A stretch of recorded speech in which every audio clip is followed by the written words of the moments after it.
Bonsoir tout le monde, bienvenue à la séance ordinaire du conseil municipal de la ville de Prévost. Nous sommes le 7 décembre et il est 19 heures. Donc, bonjour à tous. Avant de commencer, un petit rappel pour alléger nos séances. Si aucun élu ne manifeste son désaccord, on considère que tous sont en accord avec les décisions prises ce soir. C'est simple, c'est transparent et ça nous permet d'aller droit au but.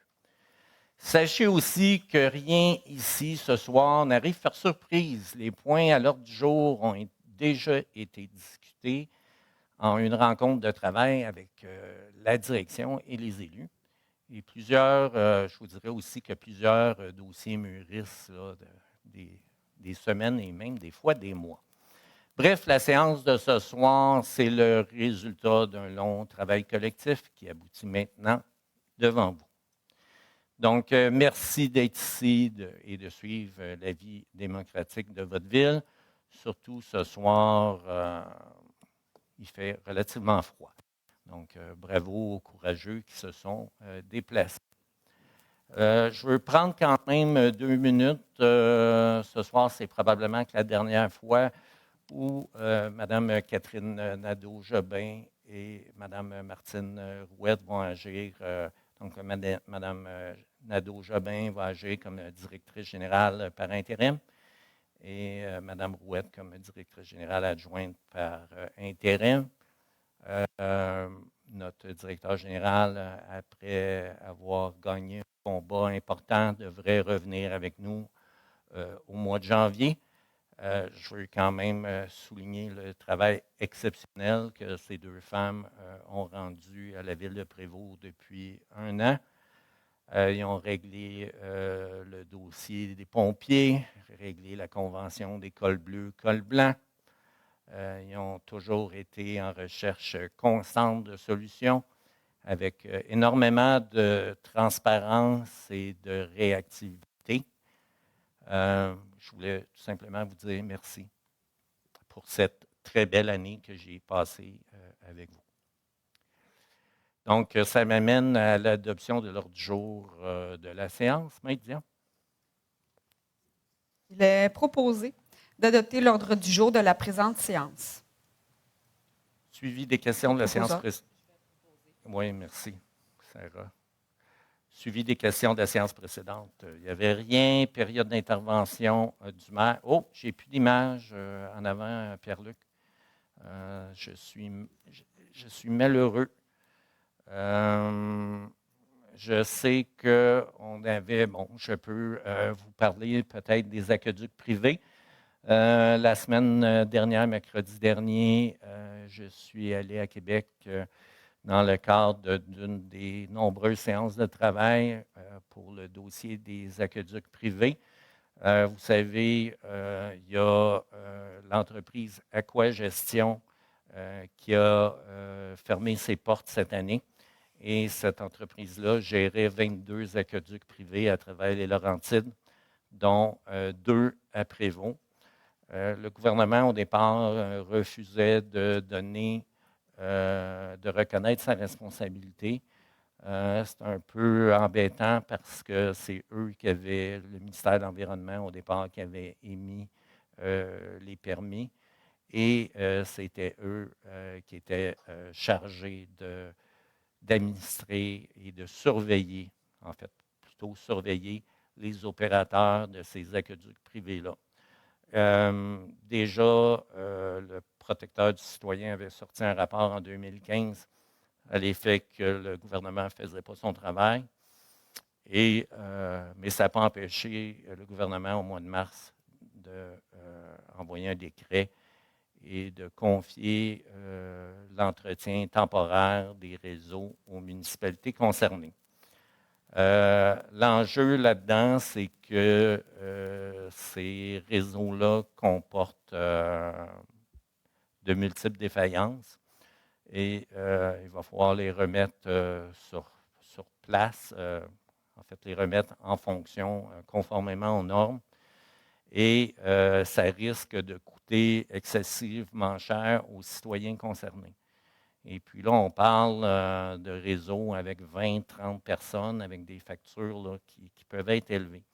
Donc, c'était important que le gouvernement reconnaisse sa responsabilité. Et cette semaine, on a eu une grosse victoire parce que le gouvernement a décidé de nous remettre aux villes concernées une enveloppe de 3 millions pour faire des études, pour trouver des solutions.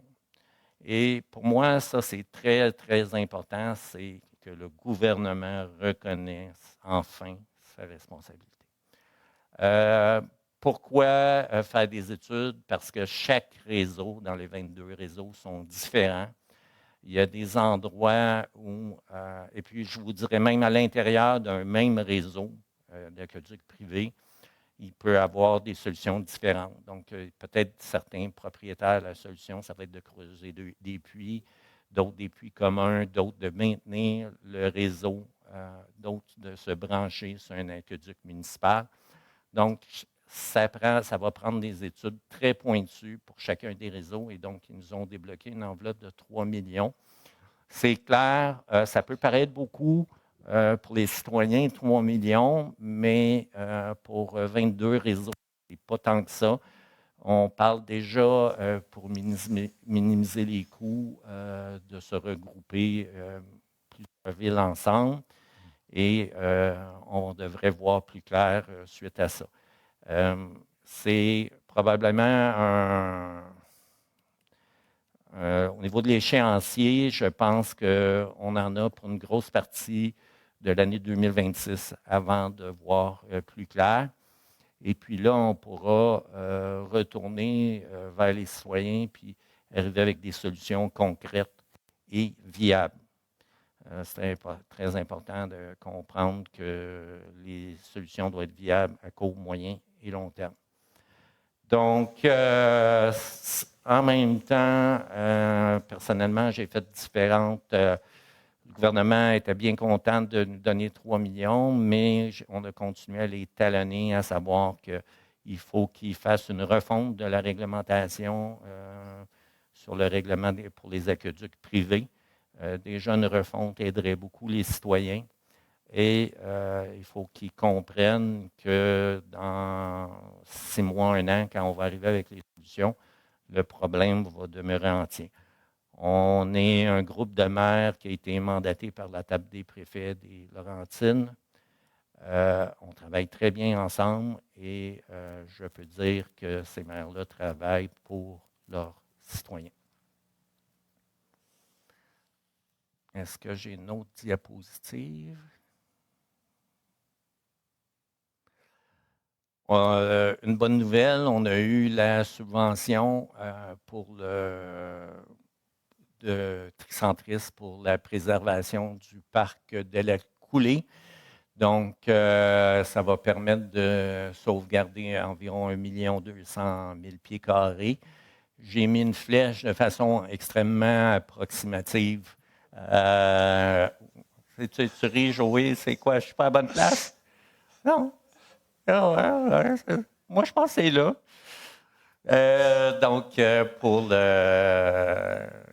C'est sur ce terrain-là, il y a plein d'embranchements de sentiers du parc. Donc, c'était vraiment important de se porter acquéreur de ce terrain-là. C'est un peu comme le hub des sentiers. Donc, perdre ce terrain-là pour un développement immobilier, ça aurait été catastrophique. Fait que là, on est arrivé à une entente, comme j'en ai discuté le mois passé, un prix raisonnable, une 262 000, si je me souviens bien, qui vient de Tricentris, la coopérative. Le reste va être de la facture, va être divisé entre la ville et le club du parc La Coulée, qui met un montant important aussi là, pour tout ça, pour le bénéfice de nos citoyens.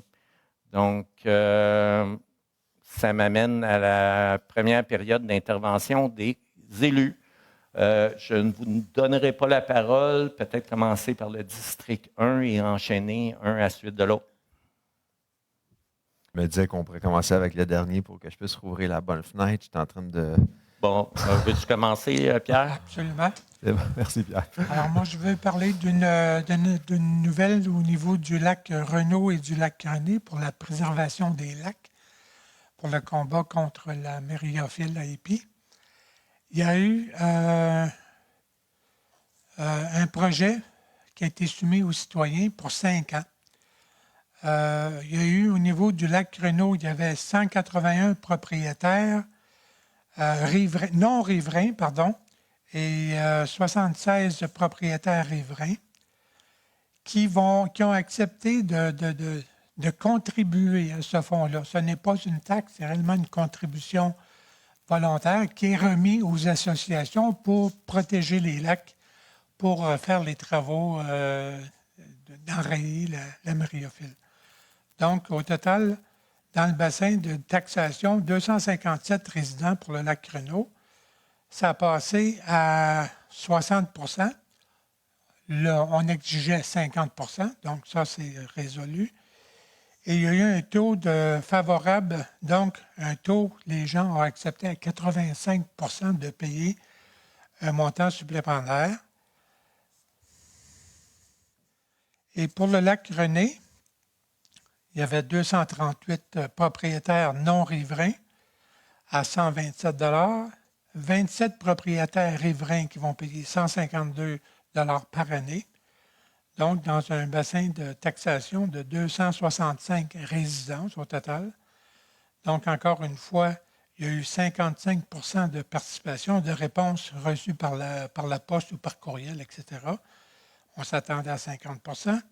Donc, 124 votes favorables, ce qui nous amène à 84,4 % des gens qui s'engagent à débourser des montants annuels pour 5 ans pour combattre la myriaphile. Alors, moi, je suis très heureux de ce résultat-là et je pense que les gens ont à cœur la protection des lacs au niveau du lac René, lac Renaud. Merci. Je veux souligner votre implication dans le dossier, M. Daigneault. Merci. Ça fait plaisir. Je vais enchaîner avec 2 autres points. Donc, le premier concerne les formulaires de l'urbanisme qui sont maintenant disponibles en ligne. Donc, on est heureux de vous annoncer là, que l'ensemble des formulaires pour les demandes de permis, toujours pour l'urbanisme, peuvent maintenant être complétés et soumis via le portail. Donc, plus besoin d'imprimer le PDF. Par contre, les PDF demeurent disponibles. Donc, cela, ça reflète notre volonté d'être en amélioration continue afin de faciliter la vie de nos citoyens, ainsi que d'améliorer et de simplifier nos processus internes pour les demandes de services. Nous prévoyons également poursuivre ce travail en 2026 pour d'autres types de permis comme à l'environnement. Ensuite aussi, je voulais inviter à ceux qui nous écoutent là, de nous à la prochaine séance extraordinaire qui aura lieu lundi prochain, soit le 15 décembre à 19 h. Ça va porter sur l'adoption.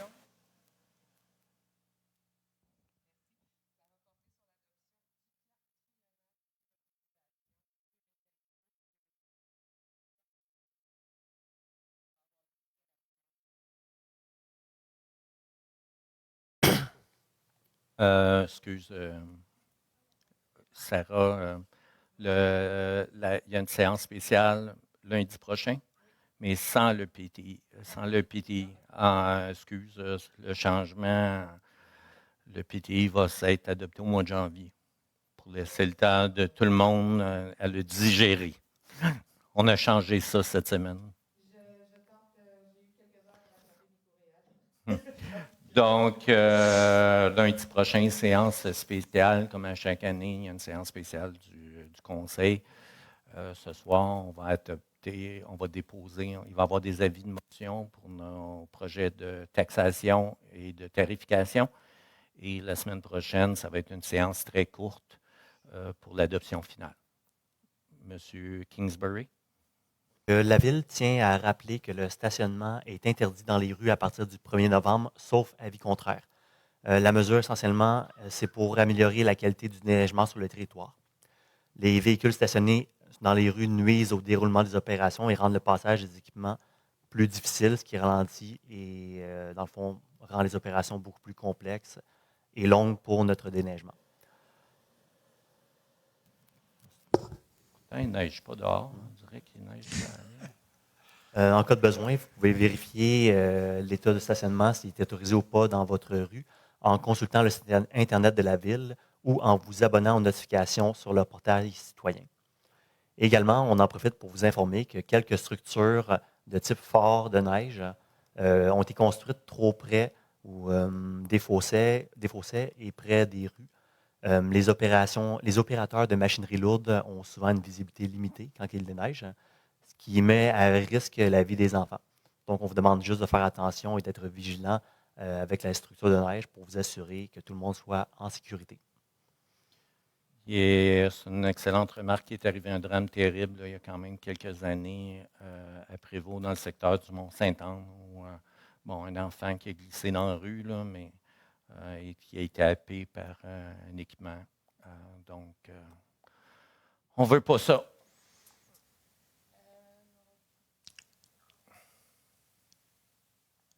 Donc, on veut profiter de l'occasion pour rappeler que la guignolée de la maison d'entraide aura lieu ce samedi de 9h à 16h. Des bénévoles vont passer dans les rues ou même seront à l'entrée des différents commerces.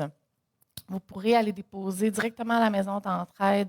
Il y aura des boîtes prévues aussi aux bureaux municipaux.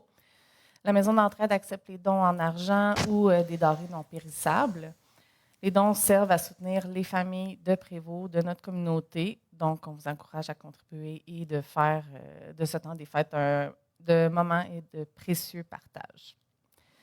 Sinon, on se voit lundi prochain pour le conseil municipal. Puis on tient à vous souhaiter à tous un merveilleux temps des fêtes. Merci pour votre confiance. Puis on a hâte de poursuivre le travail en 2026. Alors, bonsoir tout le monde. Comme vous le savez, 2025 tire à sa fin. 2026 approche à grands pas. On pense déjà à l'année prochaine pour ce qui est de loisirs, événements et activités. Donc, dans le cadre de la planification de la programmation loisirs et événementielle 2026, la Ville vient tout juste de lancer un nouveau sondage afin de recueillir vos idées, afin de mieux comprendre vos habitudes en termes de participation aux loisirs, événements et activités culturelles offerts par la Ville de Prévost. Donc, vos commentaires vont nous aider à bâtir une offre d'activité qui reflète vos besoins, vos envies et votre réalité. Le sondage se trouve sur le portail citoyen. Merci beaucoup d'avance pour votre participation. Participez à grand nombre, s'il vous plaît. Bonne soirée. Bonsoir à tous. Alors, moi, je vous parle de l'horaire des collectes des matières résiduelles. On a eu un nouveau fournisseur cette année, donc il y a eu des changements dans les horaires. Donc, je vous invite à consulter le calendrier qui est disponible sur le site Web. Vous allez recevoir, si ce n'est pas déjà fait, le nouveau calendrier pour cette année. Nouveauté qui va déplaire à certaines personnes, là, vu l'entente avec Éco-Entreprise Québec. La collecte du bac bleu, donc du recyclage, passe aux 2 semaines. Donc, on l'avait aux semaines depuis longtemps. Notre directeur d'environnement a travaillé extrêmement fort pour essayer de maintenir la collecte aux semaines. Mais Éco-Entreprise Québec, là, c'est fin de non-recevoir, c'était non négociable. Donc, la collecte va passer aux 2 semaines. Il va falloir bien défaire ces boîtes de carton pour avoir de la place pour certaines personnes. Donc, je vous invite vraiment à vous inscrire pour l'alerte citoyenne. C'est super intéressant. Moi, j'ai reçu tantôt à 16h pile l'alerte pour me dire que le recyclage était demain. Puis, comment se faire?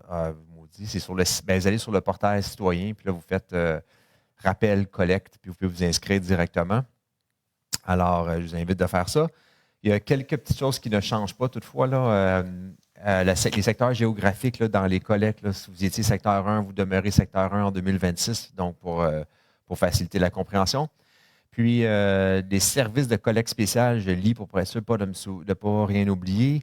Donc, les résidus verts, les encombrants, les sapins de Noël, les journées grand ménage, tout ça, bien, ça va être posté sur le site de la Ville bientôt et ça sera dans le calendrier qui vous sera distribué ou déjà disponible.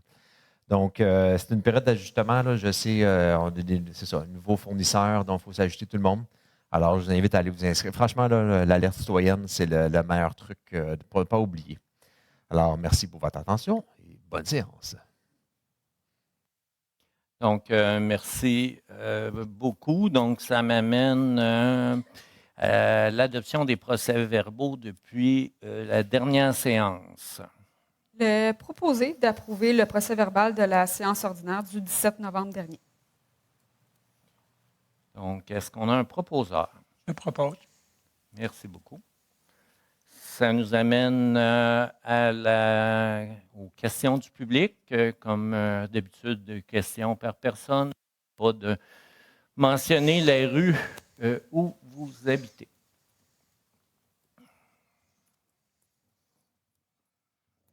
Monsieur le maire, membre du conseil, Maître Dion, mesdames, merci d'être présent à notre service. Monsieur le maire, à quel moment va-t-on retrouver notre rue principale? Ça devrait être dans les jours qui s'en viennent. Je pense même cette semaine, mais ce n'est pas cette semaine, ça sera la semaine prochaine. J'ai même un citoyen qui m'a avoué hier être passé, avoir contourné les balises et être passé avec son triporteur. Fait que il y a un petit peu de délinquance à Prévost, mais étant donné son âge vénérable, je ne l'ai pas trop chicané. Ah, vous auriez fait de l'argent en haut de la côte du pont de Chat, monsieur le maire. Oui. Pourquoi vous dites ça, M. Blondin? Bien, la règle que vous avez plantée là, Ouais. il y a un petit peu de délinquance là aussi. Merci. Merci, monsieur le maire. On s'en doute. On l'a vu sur la rue Chat où les gens prenaient le sens unique en sens inverse. Bonsoir à tous. Jocelyn Vaillant sur la rue des Gaillards. Donc, je ne vous apprends rien en disant que Prévost se transforme beaucoup, et surtout la 117 qui connaît un développement sans précédent. Donc, la 117, c'est notre rue principale, même si M. Blondin parle de notre rue principale, c'est maintenant notre nouvelle rue principale. C'est l'image qu'on se fait de la ville quand on arrive à la ville, quand on la parcourt. C'est l'image que nous donne Prévost. C'est quelque chose d'important. L'image qu'on se fait de notre ville, c'est un concept qui existe en urbanisme. C'est l'attachement à une communauté.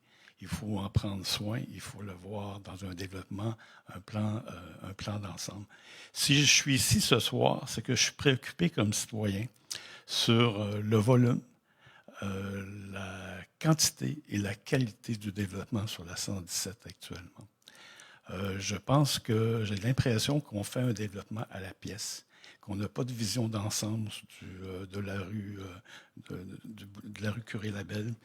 Vous savez, j'ai choisi d'habiter dans une petite communauté. Donc, si je me présente, c'est que je suis préoccupé. Puis moi, je pense qu'on a besoin d'une vision d'ensemble. Et comme membre du conseil, je vous pose une question. Pouvons-nous envisager qu'il y ait une consultation citoyenne pour un plan directeur de développement de la 117? Donc, une occasion en or de réunir des commerçants, des citoyens, de dire quel genre de rue commerciale ou principale qu'on veut à Prévost. Et à ce moment-là, d'avoir une vision un peu plus d'ensemble. Je pense que ça nous donne l'occasion de se prononcer sur le type de développement souhaité pour notre tronçon de la rue de Curé-Labelle, du boulevard Curé-Labelle, parce que je pense que comme citoyen de Prévost, on veut être fiers de notre tronçon de Curé-Labelle. C'est une très bonne intervention. Il y a plusieurs choses dans votre intervention. Soyez persuadés que le Conseil est très soucieux de l'apparence de la 117. Mais pour répondre à votre question, il faut quand même rappeler qu'il y a eu une consultation sur notre plan d'urbanisme qui a duré pratiquement 3 ans et où ces enjeux-là y ont été adressés. Okay? Mais je comprends votre préoccupation et on peut peut-être en discuter. On va la prendre en considération, M. Vaillant. Je crois que c'est une préoccupation qui rejoint beaucoup de Prévostois. On a depuis une quinzaine d'années un plan d'implantation et d'intégration architecturale sur la 117 qui nous permet d'avoir un certain contrôle. On a aussi, l'été dernier, créé un guide architectural qui n'est pas obligatoire, mais qui est suggéré pour les développeurs, parce qu'on se faisait suggérer des plans complètement, mettons, des copier-coller de bâtiments qu'il y a dans d'autres villes qui ne répondent pas à la fibre prévôtoise, qui ne répondent pas aux Laurentides. Et puis là, on était tout le temps en train de refuser des projets aux développeurs.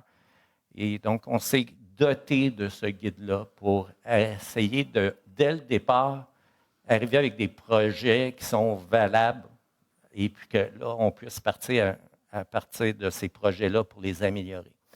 Mais je retiens votre suggestion, M. Vaillant. On va en discuter avec notre service d'urbanisme et on pourra vous revenir là, dans les prochains mois. Dans le même ordre d'idée, une deuxième question, le golf. Donc, moi, j'écoute ces séances à distance. Donc, à un moment donné, M. le maire, vous avez parlé lors d'une séance qu'il y aurait 450 logements au golf. Par la suite, il y a un citoyen qui a posé une question qui vous a dit qu'il n'y aura pas 450 logements au golf. Et là, durant la campagne ou après, on entend 650 logements.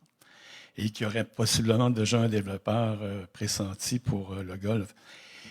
Sans discuter du dossier du golf, moi, comme citoyen, puis je pense que je pense que la ville est sollicitée actuellement par des développements, on apprend souvent de façon succincte l'arrivée de projets, tout un à la suite de l'autre.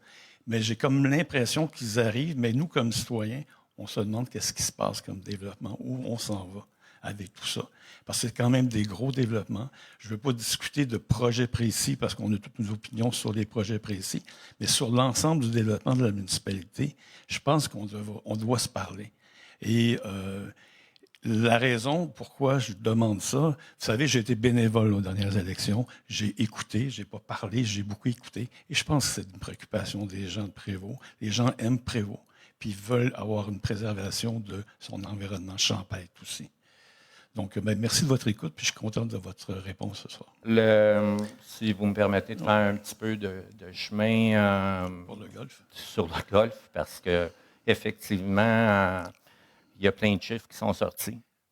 Il faut distinguer le Golfe Sud, qui appartient à un promoteur, qui au départ était autour, puis le projet ne lèvera pas demain matin. Peut-être 1 an, 2 ans. C'est un projet là, qui est théorique pour le moment, qui était de 450 unités. Ça, le Golfe Sud, c'est près de l'école des Vallons. Oui, près de l'ancienne école Val-des-Monts. Donc, il était environ 450 unités, mais là, je pense qu'il avait réduit un petit peu. Mais je ne veux pas trop m'avancer, là, mais c'est un ordre de grandeur, mais ça ne dépassait pas ce chiffre-là. Ensuite de ça, il y a eu le Golfe Nord, qui est en fait le terrain qui appartient à la ville, qui est en face de la future école secondaire. Il y a une possibilité, je dirais, de 250. Mais encore là, c'est un maximum. Et puis, c'est un projet qui ne démarrera pas demain matin, probablement qui ne démarrera pas avant 2 ans. Et c'est sûr qu'on va consulter les gens pour ces 2 projets-là. Malheureusement, il y a eu un très mauvais travail journalistique qui a été fait par la presse. Et la journaliste, elle n'a pas reproduit les informations qu'on lui a données. Elle a reproduit des informations de sources que je considère moins fiables que la ville. Fait que ça a donné un twist à un projet qui est, je pense, valable. Et puis encore là, dans la consultation, osons un territoire inspirant, que je vous disais que sur notre plan d'urbanisme qui a duré 3 ans, ces choses-là, ils ont été adressées. Okay? C'est sûr que ce n'est pas tout le monde qui a pu participer, mais on va avancer dans ces projets-là de façon prudente. Parfait. Merci bien. Question sur le web. Guy Mérédith, résidente du Clos Mico, demande si le passage à une collecte du recyclage aux 2 semaines entraînera une économie sur le compte de taxes. Elle affirme qu'à ses yeux, cette mesure représente une diminution du service. Madame, vous avez tout à fait raison. Cependant, pour le recyclage, depuis plusieurs années, on n'a jamais vraiment, la Ville de Prévost n'a jamais vraiment payé pour le recyclage. On avait, tous les ans, on payait une facture et à la fin de l'année, on recevait une subvention qui, des fois, allait jusqu'à 107 de notre facture. Fait que les citoyens, au niveau du recyclage, l'ont jamais, dans leur facture de matières résiduelles, le recyclage n'était jamais inclus. En fait, depuis 2017 à peu près, parce que c'est ça. Donc, oui, c'est une baisse de service. La baisse de service ne vient pas de nous. Elle vient d'Éco-entreprises Québec. Le gouvernement du Québec a confié la gestion du recyclage à un OBNL, un organisme sans but lucratif, qui est détenu et géré par les fabricants d'emballage, les fabricants de déchets. Et eux ont décidé d'appliquer la même recette partout à travers le Québec. Et on a essayé d'avoir une exemption pour maintenir la collecte aux 3 semaines. Notre directeur de l'environnement s'est battu bec et ongle. J'ai moi-même discuté avec des représentants d'Éco-entreprises Québec et eux ont décidé que c'était pour être pareil partout à travers le Québec. Je suis très déçu de ça. Vous remarquerez par ailleurs, si vous avez assisté tout à l'heure à la présentation du budget, qu'on a décidé de baisser le tarif des matières résiduelles de 30 $. Donc, vous allez avoir une baisse de tarif au niveau des matières résiduelles, mais qui, dans le fond, n'a rien à voir avec le fait de passer aux 2 semaines. Je suis désolé de la situation, mais malheureusement, c'est quelque chose qui est en dehors de notre contrôle et qui revient à Éco-entreprises Québec et aux décisions prises par le gouvernement du Québec de confier les matières, le recyclage à cet organisme-là. Est-ce que tu as quelque chose à rajouter, Joël? En fait, indirectement, oui, ça l'amène une économie parce que ce service-là, par Éco-entreprises Québec, tout le service du recyclage, ce qu'ils font, dans le fond, c'est qu'ils refilent la facture via le programme de responsabilité élargie du producteur qu'on appelle la REP. Et eux, dans le fond, c'est les producteurs. Fait que vous achetez, je ne sais pas moi, une boîte de céréales, ils ont un coût ajouté pour le carton, il y a un coût ajouté pour le plastique à l'intérieur de la boîte, il y a un coût ajouté pour la collecte de ces emballages-là. Alors, en réduisant la collecte un petit peu, indirectement, ça empêche les épiceries et tous les distributeurs des manufacturiers d'augmenter davantage leur coût. Fait qu'indirectement, il y a effectivement une petite économie. Est-ce on va vraiment le censer sur notre facture au centre d'achat puis à l'épicerie? Je doute, mais théoriquement, l'idée, c'est de restreindre au maximum cette dépense-là.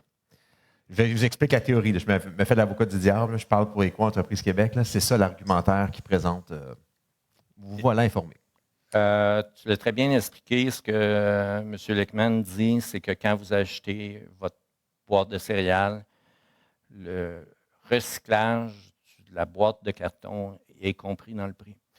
Et ce que j'aime pas, moi, d'Éco-entreprises Québec, c'est qu'il n'y a aucun incitatif pour eux de diminuer la quantité d'emballage parce qu'ils refilent la facture au consommateur. Donc, vous payez, mais pas sur votre compte de taxes, mais à l'épicerie.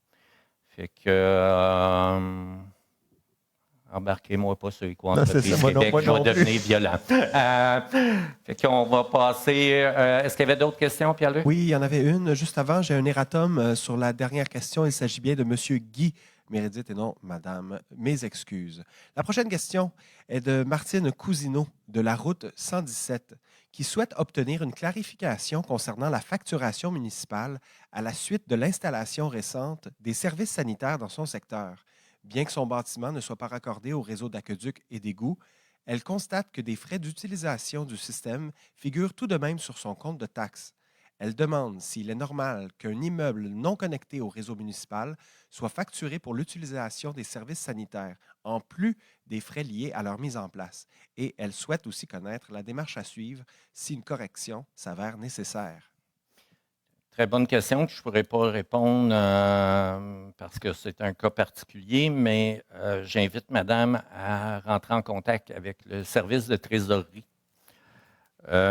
Ça arrive à l'occasion qu'il y a des immeubles qui sont dans le bassin de taxation pour les égouts aqueducs et qui ne sont pas connectés. Donc, c'est vraiment du cas par cas.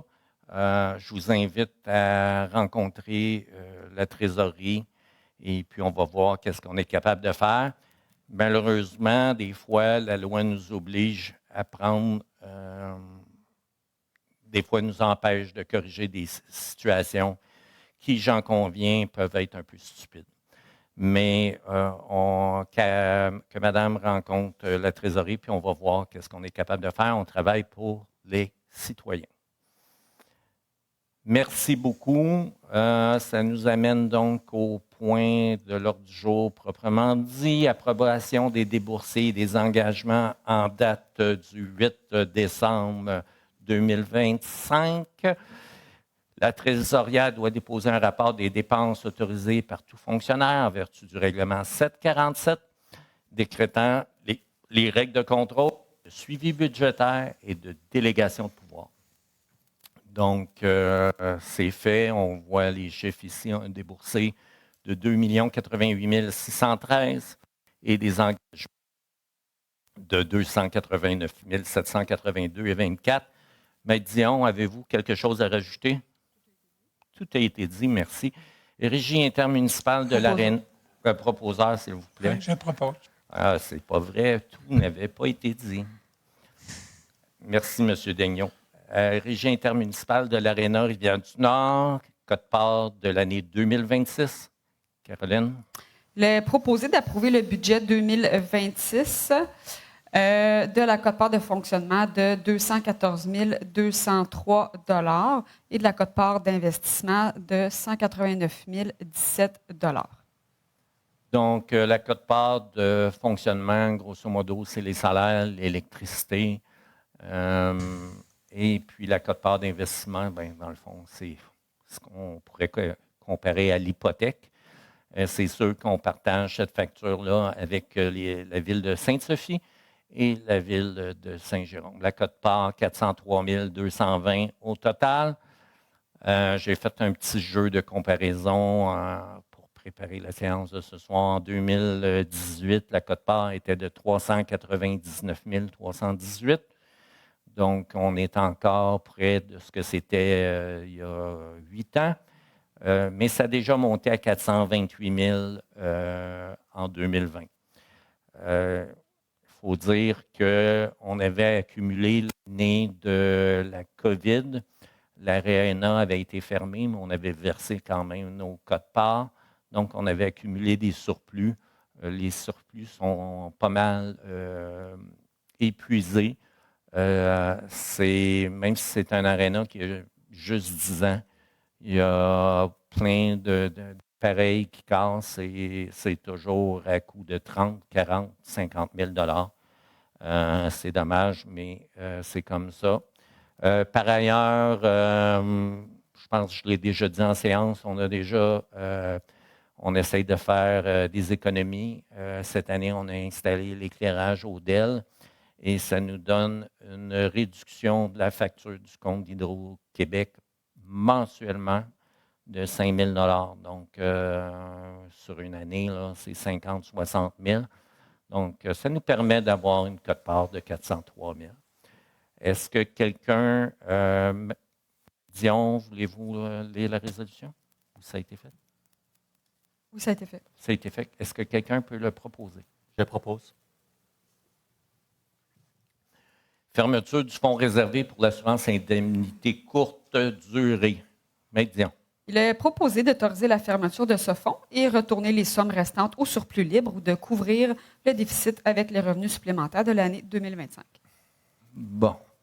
En 2010, la Ville avait créé un fonds réservé pour couvrir les indemnités de courte durée destinées à nos employés.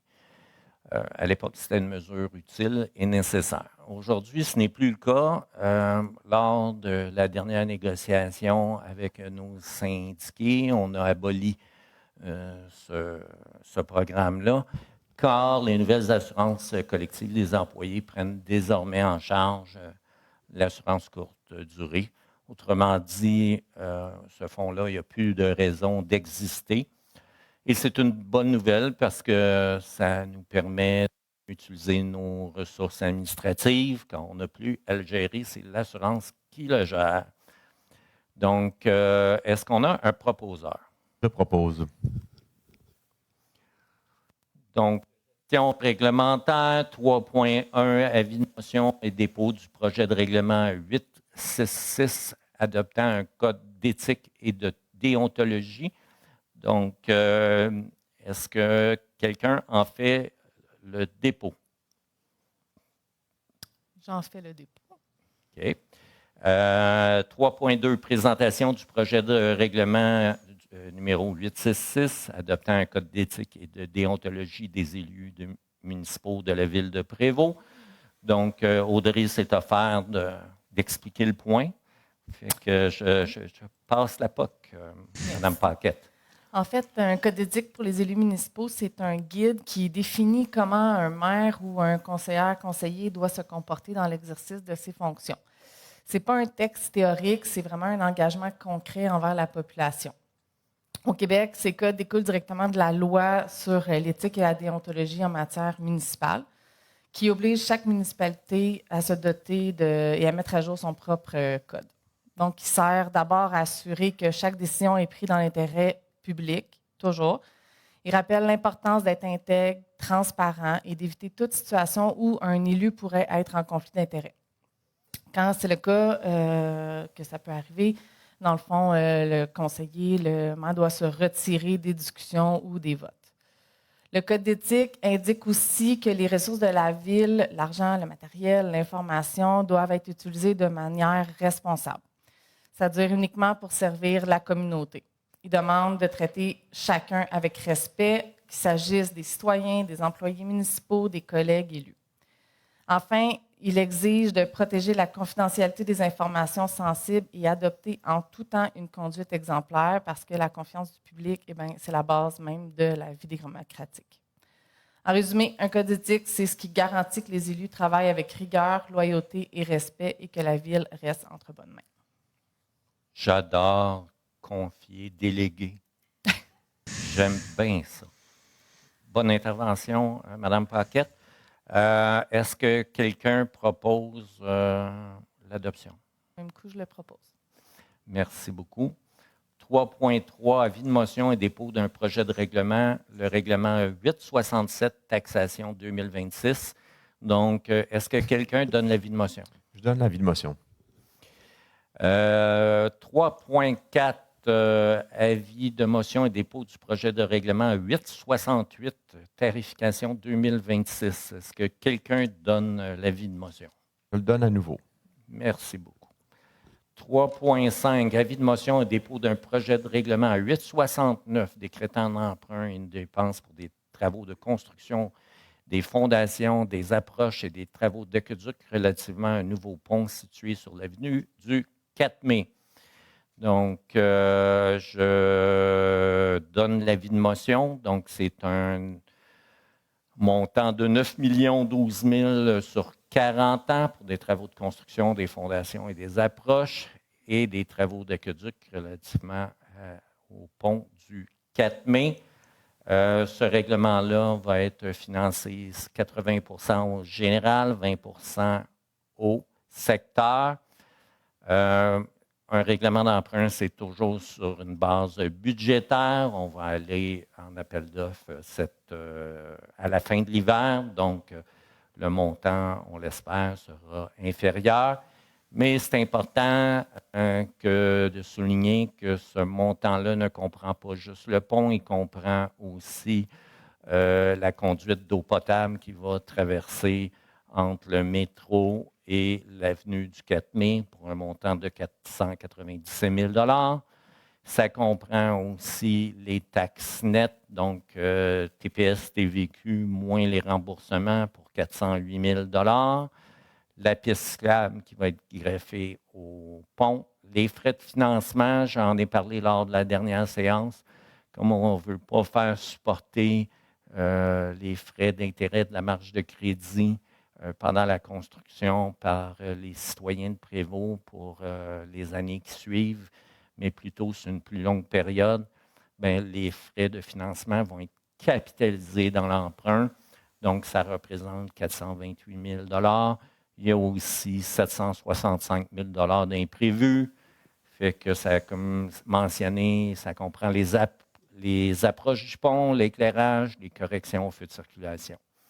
Donc, est-ce que c'était un... Je n'ai pas besoin de proposeur? Vous avez donné l'avis de motion. J'ai donné l'avis de motion. 3.6, un autre avis de motion et dépôt d'un projet de règlement.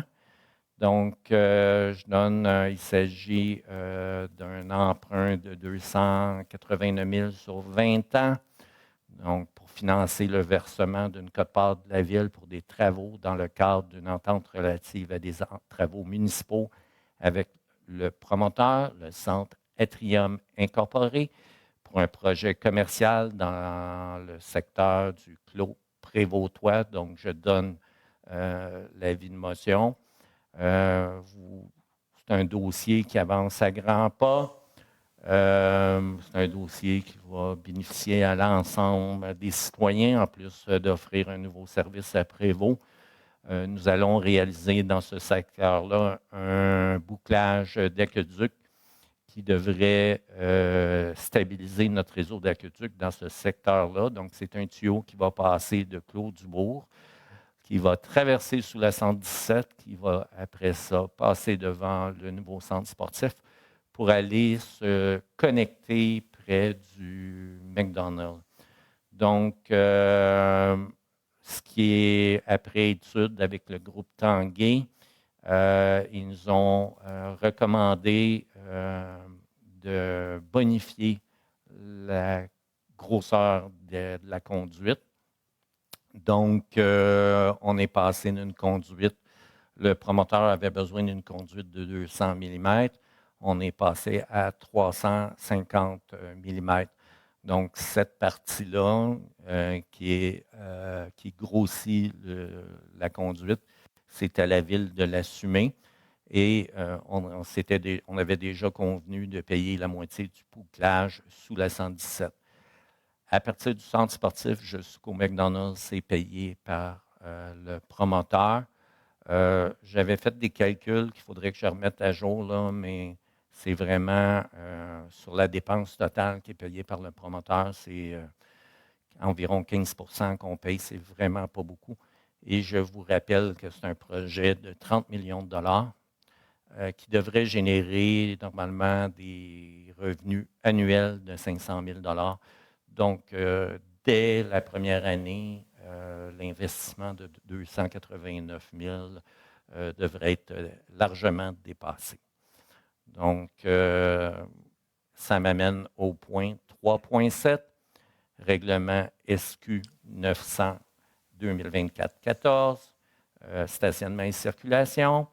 Et j'ai trop aimé ça de déléguer, donc je vais passer la rondelle à M. Leckman. Certainement, parce que la liste est quand même longue. Quand vous faites des demandes là, de stationnement et tout ça, puis chaque fois qu'il y a des citoyens qui interviennent, ça s'en va au comité de signalisation de sécurité de quartier, comité qui existe depuis à peu près 12 ans. Là. Puis là, chaque demande elle est discutée, évaluée avec des grés de... Puis voilà, je fais la liste de ce qui passe cette fois-ci dans le SQ 900. Donc, arrêt obligatoire, boulevard Saint-François. Ajout d'un panneau d'arrêt sur le boulevard à l'intersection de la rue des Êtres. Il y a une traverse de piétons. Puis, dans le fond, l'objectif du boulevard, là, on a mis un trottoir, c'était pour sécuriser le transport, la mobilité active des enfants vers l'école Champfleury. Et cet endroit-là, c'est un peu compliqué. Il y a des gens qui traversent vite. je ne vais pas pointer des doigts, mais on a quelques contravenants fréquents, là, donc ça va aider ça. Rue Johansson, 3 arrêts parce que c'est une nouvelle rue, puis il y a des arrêts qui vont venir parce que ça va de soi. 4 arrêts rue Guindon, suite à des enjeux de sécurité, un panneau d'arrêt rue Guindon, direction est et ouest, à l'intersection de la rue Ouellette. Ensuite, interdiction de stationnement rue Guénette. Donc, on tient compte de la demande là, de Levasseur jusque vers le fond, mais sinon, c'est les deux côtés de la rue Guénette. On avait déjà discuté du côté pair, mais c'est pair et impair. Vu qu'on a modifié la circulation là, du stationnement là, de la gare là, qui sort à Guénette, pour ceux qui ne connaissent pas le nom de la rue. Ensuite, interdiction de stationnement rue du Vallon et rue Levasseur, même secteur. Interdiction de stationnement rue Filiatro, donc même contexte, l'interdiction qui suit sur le côté pair de la rue Filiatro cette fois-ci. Et la rue Chopin, là, il y a un enjeu de sécurité là, avec la maison des aînés. Les gens sortaient, puis dans le fond, la demande, c'est de tourner à gauche pour aller prendre la rue Mozart. Donc, un panneau qui va indiquer de tourner, obligatoirement tourner vers la gauche. Ça va libérer un peu le transit qui était sur la rue Chopin, qui est une rue moins faite là, pour recevoir le transit que la rue Mozart, qui a les trottoirs là, pour la sécurité des passagers. Donc, voilà pour la liste du règlement SQ 900. Je pense que vous avez mentionné la modification par rapport au projet. Le projet, c'était quoi, ça veut dire? Par rapport à la rue Guénette? Oui. Oui, c'est ça. Ouais. Effectivement, oui. Avec la petite. Grâce à M. Raymond qui nous a éclairé sur. On écoute nos citoyens on quand écoute. c'est possible. Et j'ai proposé naturellement. Merci beaucoup. 3.8. Adoption règlement 857-2 amendant le règlement de taxation 2025, compensation pour les aqueducs privés du lac Blondin et lac Renault. Donc, Maître Dion. Il est proposé d'adopter le règlement 857-2. Donc, on en a parlé lors de la dernière séance. C'est quand même... je comprends là, que ça peut faire sourciller les gens de chacun de ces secteurs-là. Je comprends votre inquiétude. Sachez que la Ville travaille pour vous dans ce dossier-là. En 2025, on a quand même au lac Renault investi 25 204 pour sécuriser votre réseau d'aqueducs privés. Donc, ça divisé par 29 habitations, ça fait 930 $. Et au lac Blondin, c'est 9 278, donc ça fait, pour 24 unités, ça fait un montant de 385 $. Je l'ai mentionné tout à l'heure en début de séance, on a eu une belle ouverture là, avec une enveloppe de 3 millions de dollars pour faire des études. C'est sûr qu'on espère que le gouvernement ne nous demandera pas d'autres travaux sans nous offrir un financement cette année. Mais bon, le plus urgent a été fait. Donc, juste vous dire que votre meilleur allié dans ce dossier-là, c'est la Ville de Prévost. Et si vous voulez, si vous n'êtes pas satisfait de cette tarification-là, bien, je vous invite à contacter votre député qui sont ceux qui sont à la base responsables de ces deux aqueducs privés-là. Donc, est-ce qu'on a notre proposeur? Merci. 4.1, dépôt du rapport sur les élections générales municipales du 2 novembre 2025. Donc, c'est un dépôt. La présidente d'élection dépose au conseil municipal le rapport sur les élections générales du 2 novembre. J'aurais un remerciement à faire pour les gens qui m'ont accompagné dans la préparation des élections, le secrétaire d'élection, ainsi que toutes les directions de la Ville pour leur aide, spécialement les services des loisirs, des communications et de l'environnement, également la responsable du recrutement, et bien sûr tout le personnel électoral sans qui la tenue des élections n'aurait pas été possible. Donc, tous ces gens-là ont été dévoués et appliqués. Ça a été une préparation d'élection quand même chargée d'imprévus majeur, notamment avec la perte d'un lieu de votation en raison de son incendie. Et ensuite, avec la grève de Poste Canada, qui a empêché la distribution des avis d'inscription et des cartes de rappel. Ça nous a amené à ajouter une journée supplémentaire de commission de révision et à faire la distribution d'un accroche-porte pour que les électeurs aient toutes les informations nécessaires à temps. Fait saillant des élections, 105 personnes ont travaillé pour les élections.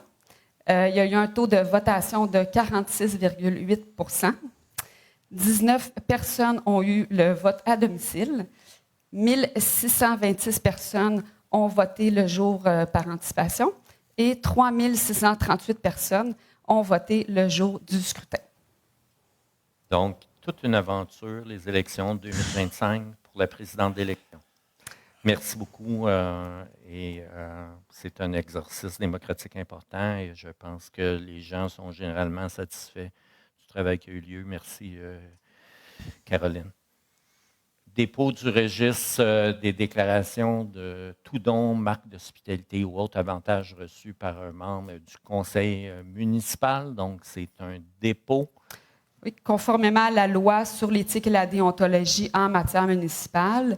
Donc, je dois déposer le registre de déclaration de tout don, marque d'hospitalité ou autre avantage reçu par un membre du conseil municipal, lequel registre ne contient aucune mention.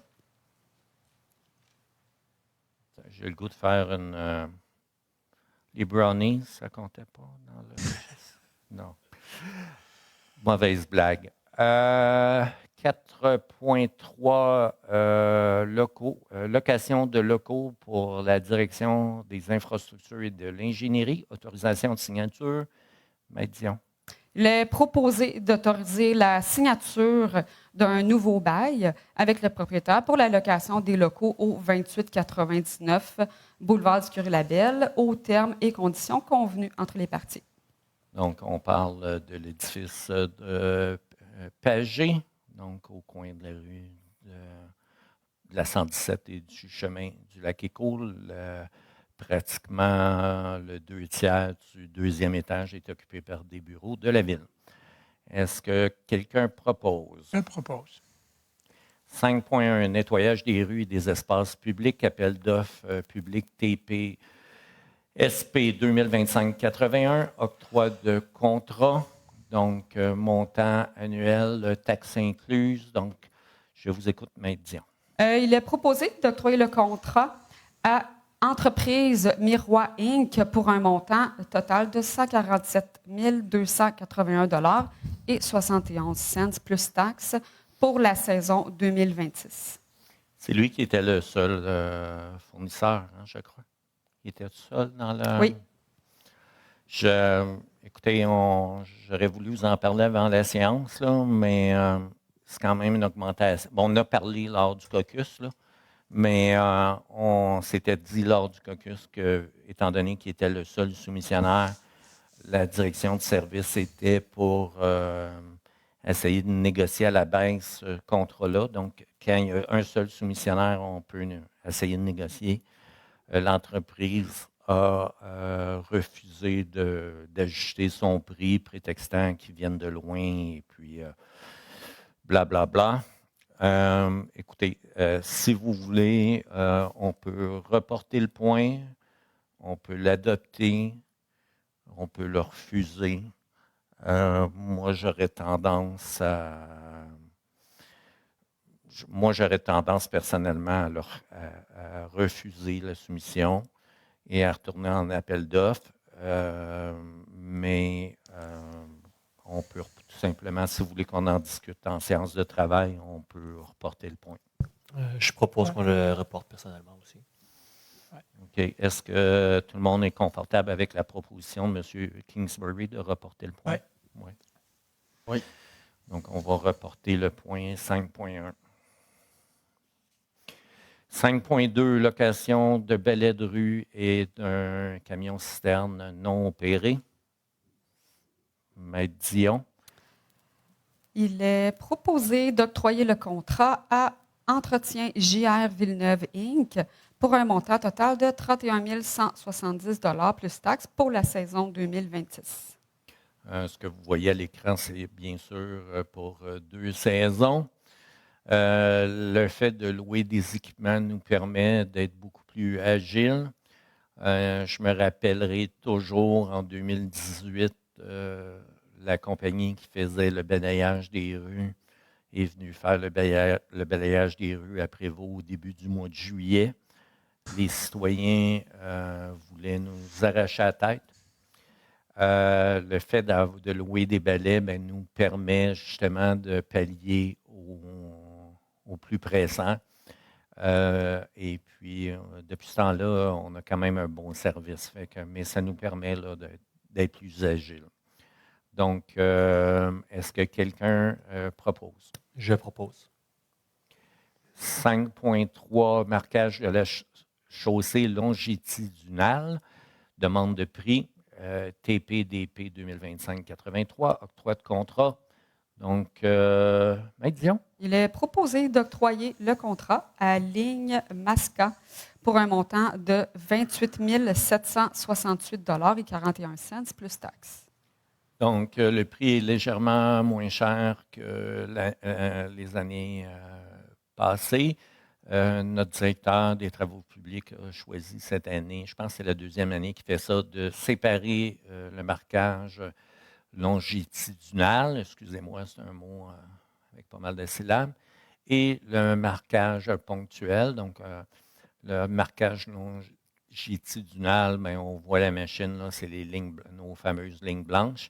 Et le marquage ponctuel, c'est le marquage des lignes d'arrêt et puis des traverses piétonnières, des flèches, des passages piétonniers, des logos de piétons, de vélos. Donc, là, on parle du marquage longitudinal. Est-ce que quelqu'un le propose? Je propose. Donc, pour le marquage ponctuel, 5.4, c'est une demande de prix. Maître Dion? Il est proposé d'octroyer ce contrat à Ligne Masca pour un total de 62 729,50 plus taxes. Donc, il faut souligner que maintenant, on est équipé à l'interne, fait qu'on va pouvoir en réaliser à l'interne selon la disponibilité de nos équipes. Mais on a quand même un contrat pour le marquage ponctuel. C'est sûr que si on a des événements climatiques intenses au mois de mai, juin, ça va être plus difficile pour nous de faire du marquage, pour nos équipes de faire du marquage. Mais si on a une belle température, là, on va pouvoir réduire ce contrat-là de façon significative en le faisant nous-mêmes. Est-ce qu'on a un proposeur? Je propose. 5.5, construction d'une nouvelle rue entre le boulevard du Curé-Labelle et la rue principale. Réception provisoire partielle. Maître Dion. Il est proposé d'accepter de façon provisoire les travaux réalisés par A. Desormeaux Excavation dans le cadre du contrat ING 2024-9701. Donc, on a dans le document en pièce jointe de cette résolution-là, on a le coût total de la rue du 4 mai, donc c'est 2 152 000. On a vraiment eu un bon prix pour cette construction de rue-là. Et vous allez voir tout à l'heure, là, quand même, le montant de la subvention à recevoir est intéressant. Est-ce qu'on a un proposeur? Je propose. 5.6, projet de développement résidentiel de la rue des Faucons. Monsieur le maire, est-ce que je me retire? Oui, retirez-vous, Monsieur Daigneault. Donc, projet de développement résidentiel de la rue des Faucons, protocole d'entente, réception provisoire. Monsieur Daigneault se retire parce que le projet est opéré par un membre de sa famille et pas élargi, disons. Donc, la Ville accepte aujourd'hui une réception provisoire des travaux. Cependant, cette étape ne libère pas le promoteur de ses obligations prévues dans le protocole d'entente. Il doit toujours le promoteur respecter l'ensemble de ses engagements. De plus, si on trouve des déficiences ou des corrections à faire après la réception provisoire, le promoteur devra les régler à ses frais et de façon entièrement satisfaisante à la ville. Donc, s'il y a des correctifs, ils devront être faits d'ici le 27 octobre 2026. En résumé, la réception provisoire, ça avance le dossier, mais ne met pas fin aux responsabilités du promoteur. Est-ce qu'on a un proposeur et non pas un promoteur? Je propose. Merci beaucoup. 5,7 traitement de surface sur chemin de pierre, rue Diverse, 2025. Encore une réception provisoire. Il est proposé d'accepter de façon provisoire les travaux réalisés par Colas Québec Inc. dans le cadre du contrat ING SP 2025-45. Donc, il y a eu une inspection qui a été réalisée le 25 octobre 2025 et les travaux ils ont été réalisés conformément à nos attentes. Et donc, c'est pour ça qu'il va y avoir une libération partielle des fonds. Est-ce qu'on a un proposeur? Je propose. 5,8 traitement de surface sur chemin de pierre, rue supplémentaire. Donc, on a, juste pour revenir à 5,7, ces deux contrats, quand on a donné le premier contrat à 5,7, ça coûtait moins cher que prévu. Fait qu'au cours de l'année, on a rajouté des quantités, qui est le contrat qu'on voit ici à 5,8. Donc, Maître Dion. Il est proposé d'accepter de façon provisoire les travaux réalisés par Colas Québec Inc. dans le cadre du contrat ING DP 2025-64. Donc, même principe que la résolution précédente. Est-ce qu'on a un proposeur? Nouvelle enseigne de bois, demande de prix, comme DP 2025-87, octroi de contrat. Donc, Caroline. Il est proposé d'octroyer le contrat à l'entreprise FIJR pour un montant total de 48 695 $ plus taxes. Donc, suite à une demande de précision du fournisseur, il y a eu une majoration à la hausse de 2 000 $ entre le moment où on a parlé lors de la séance et maintenant. Donc, même principe que tout à l'heure, on peut reporter le point, l'adopter ou le refuser, là, mais je pense que la différence est, dans ce cas-ci, pas significative. La raison du 2 000 était? Je vais t'avouer qu'ils ont demandé des précisions sur la qualité des matériaux, etc., etc. Fait que ça... Mais c'est un prix, encore là, c'est un prix budgétaire. Au final, ça peut être moins que ça. Mais en gros, 2 000 plus joli. Si on veut. Moi, je suis à l'aise de le proposer. Merci beaucoup.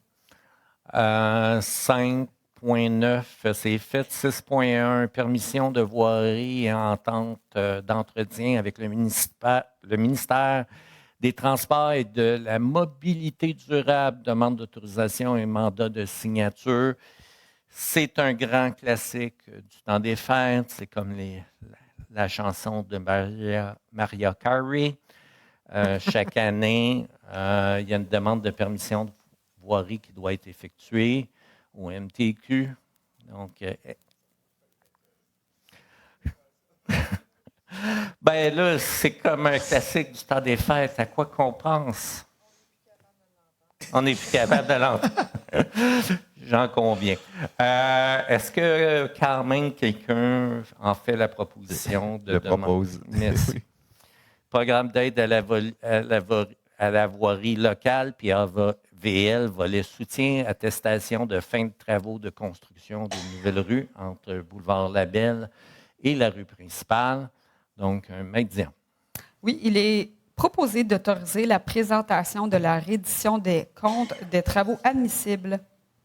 Donc, on pourrait obtenir, on dépose notre édition de compte, on pourrait obtenir une subvention jusqu'à 1 845 907. Bon, soyons clairs, ça ne peut pas dépasser 80 des travaux du montant qu'on a vu tout à l'heure, mais c'est quand même intéressant là, de voir que la Ville aura juste à payer 20 %. Est-ce qu'on a un proposeur? Je propose. Demande d'aide financière, programme de réduction et d'adaptation au changement climatique des infrastructures municipales, le PRACIM, pour volet 1, garage municipal. Donc, Maître Dion. Il est proposé d'autoriser le dépôt de la demande d'aide financière. Cet automne, le programme PRACIM a réouvert et on avait jusqu'au 14 novembre pour déposer une demande. Ce programme-là permet de financer jusqu'à 50 % d'un projet municipal. Ça fait plusieurs années que la Ville de Prévost pense à ce projet-là. On avait déjà adopté en 2023 le règlement 830 au montant de 8 200 000 pour réaliser un garage municipal.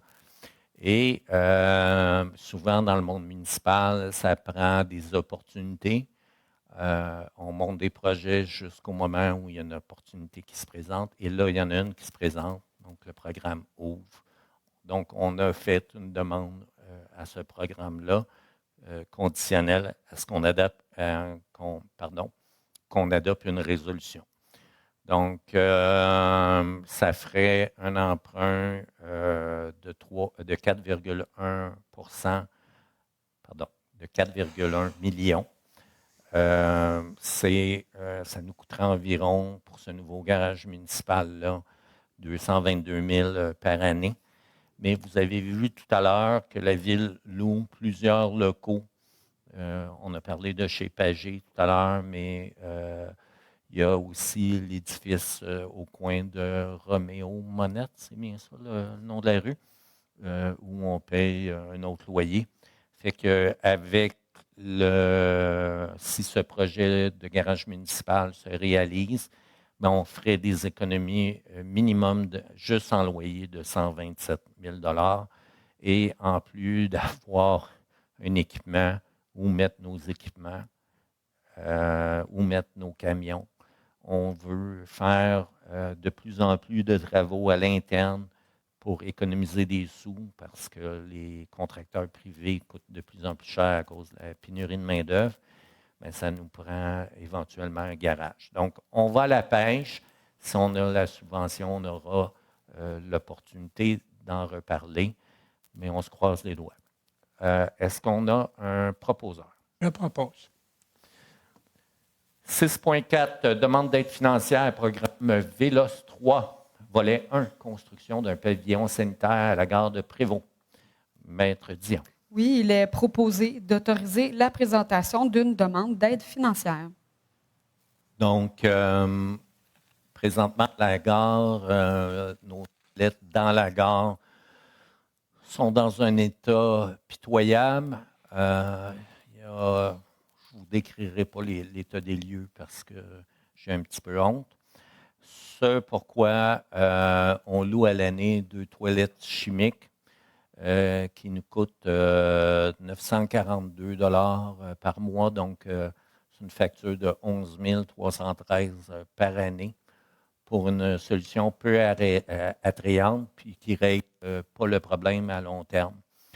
Si on convertit 11 313 par année en capacité d'emprunt, sur 10 ans, ça donne 91 500 $, puis sur 20 ans, ça donne 156 000 $.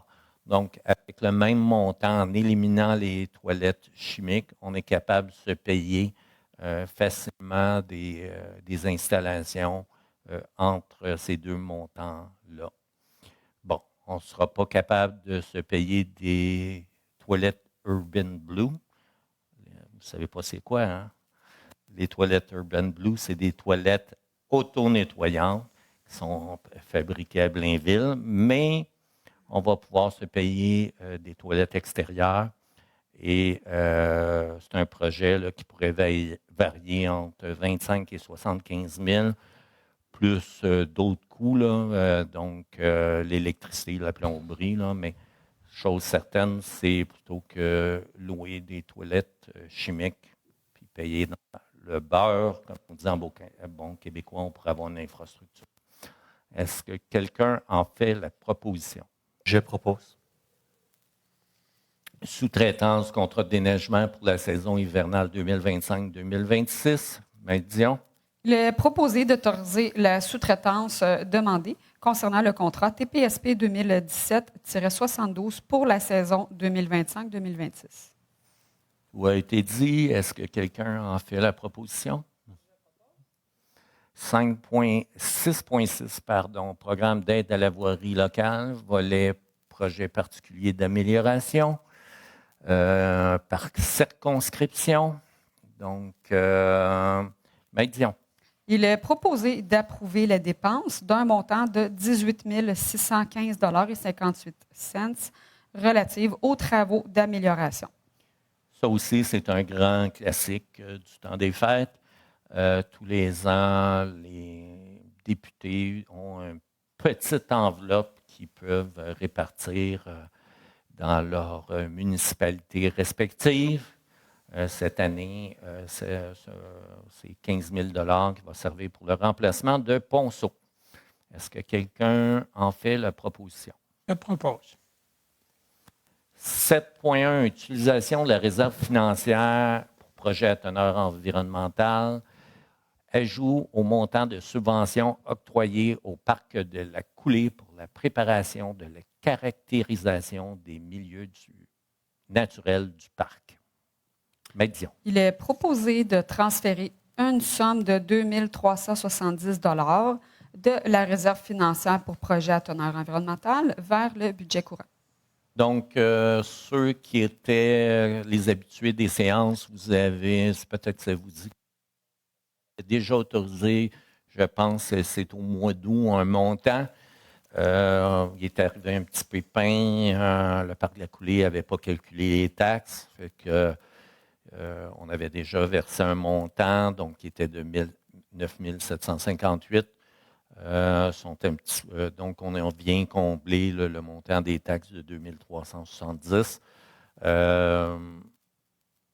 Le parc de la Coulée, dans l'acquisition du terrain de 1 200 000 pieds carrés dont je parlais en début de séance, va fournir un montant considérable. Là. Donc, la ville n'est pas perdante du tout là-dedans et c'est un organisme très dynamique qui travaille très bien avec des bénévoles très impliqués, pour employer un euphémisme. Est-ce que quelqu'un le propose? Je propose. Ils sont d'ailleurs en conseil d'administration ce soir. 7.2, signature d'entente intermunicipale avec Saint-Hippolyte pour le financement de la lutte de la myriophile AIP au lac Écho. Maître Dion. Il est proposé d'autoriser la signature de cette entente et de remettre annuellement les sommes amassées dans le cadre de ce programme à la municipalité de Saint-Hippolyte.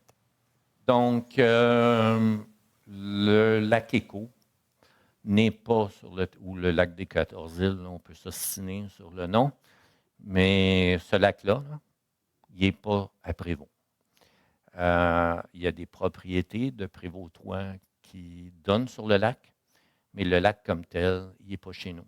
Donc, on perçoit des sommes d'argent dans notre règlement de tarification pour la lutte de la myriophile AIP. Donc, ceux qui sont, dans le fond, qui peuvent faire les interventions et qui sont responsables du projet, c'est la municipalité de la paroisse de Saint-Hippolyte. Donc, on remet les sommes. Jusqu'ici, on n'avait pas de convention cadre qui gérait ce transfert d'argent-là. On vient d'en faire une ici. Est-ce qu'on a un proposeur? Je propose. Point suivant. 7.3.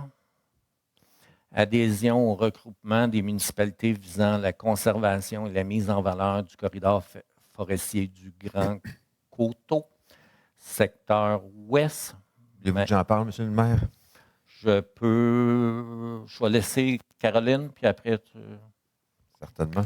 Il est proposé d'adhérer au regroupement de municipalités de MRC visant la conservation et l'amélioration écologique du corridor forestier du Grand Coteau, de nommer M. Frédéric Marceau, directeur direction de l'environnement, et Mme Caroline Delisle, biologiste, technicienne en milieu naturel, comme représentant sur le comité du corridor forestier du Grand Coteau, et que la Ville collabore avec l'organisme Nature Action Québec et les autres villes MRC afin de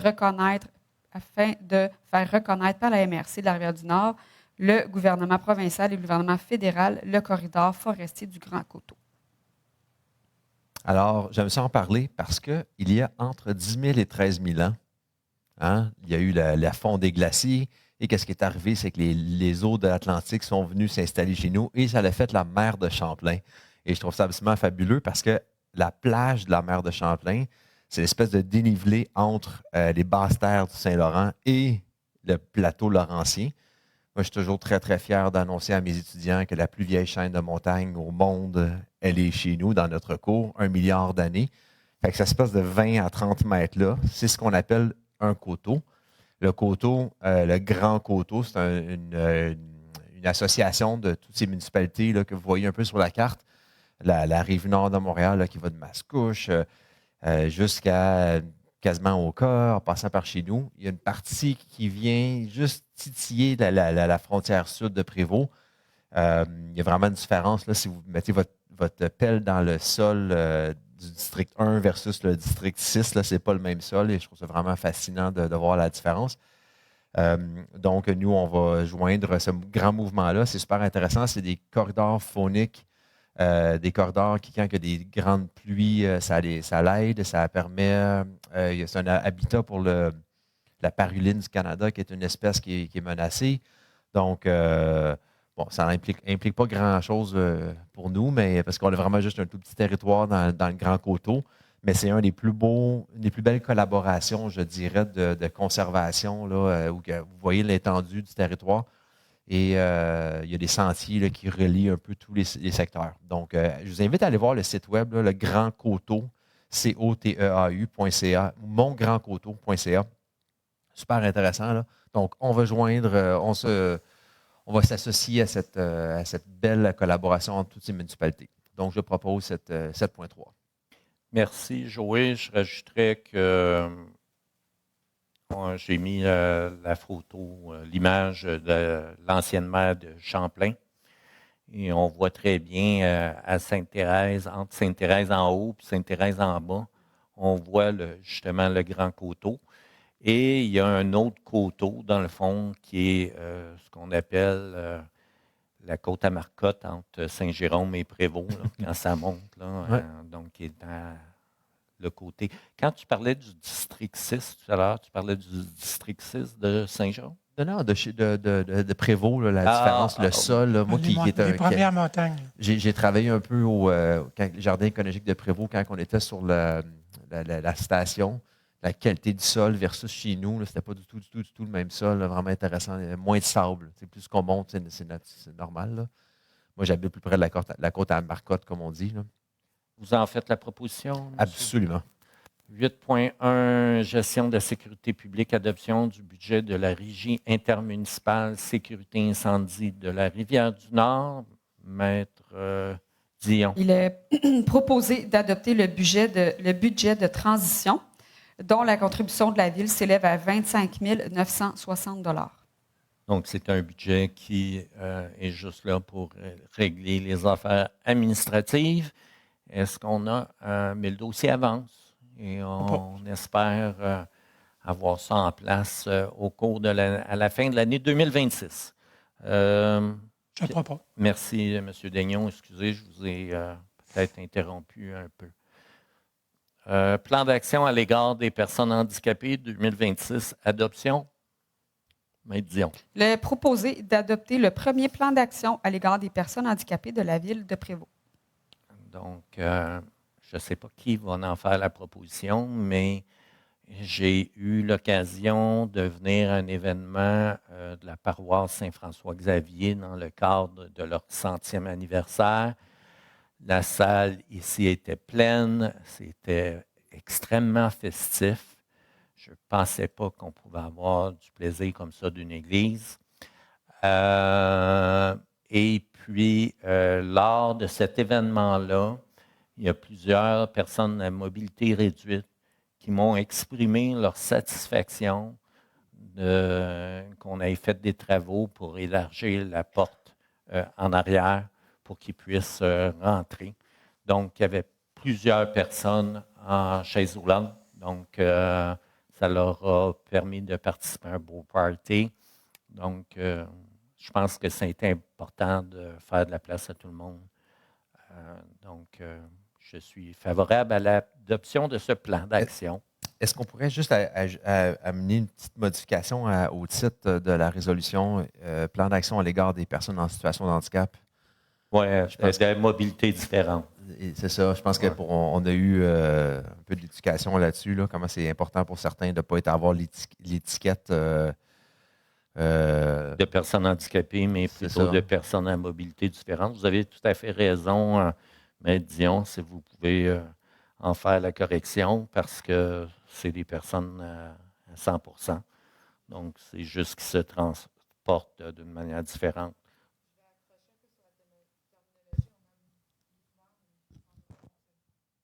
Ah.